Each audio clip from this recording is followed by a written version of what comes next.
comprendre pourquoi, finalement, il y a autant de soignants qui ressentent aujourd'hui le besoin d'évoluer. La charge de travail, l'administratif qui augmente de plus en plus, les incertitudes économiques avec cette fameuse inflation. Et si on devait se projeter maintenant dans 5 ans et qu'on devait demander à quoi ressemblerait notre carrière, scénario numéro 1 qui est plutôt un mode exécutant. Et sinon, on a un scénario numéro 2, le mode entrepreneur, celui qui va déjà commencer à structurer son activité actuelle, son activité principale. Il va mettre en place une stratégie, une vision. Et il y a 3 erreurs fréquentes qui reviennent très très souvent.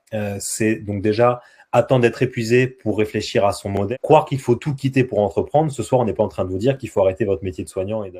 Les possibilités d'entreprendre en 2026, il y en a de nombreuses. On a vu l'exemple d'Anne, l'exemple d'Aurélie.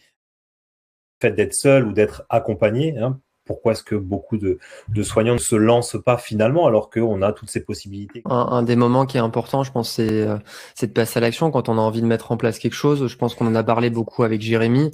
Si à un moment donné, on sent qu'on a un projet, l'objectif, c'est pas de se dire je vais le mettre en place dans 6 mois, 1 an. C'est de se dire concrètement comment je me donne les moyens et comment j'y vais, quoi. Voilà. Je pense que c'est important. De toute façon, on le voit, ceux qui réussissent de manière générale, aussi bien au niveau professionnel, que ça soit soignant, même hors soignant, c'est vraiment toujours cette partie passage à l'action qui va faire la différence.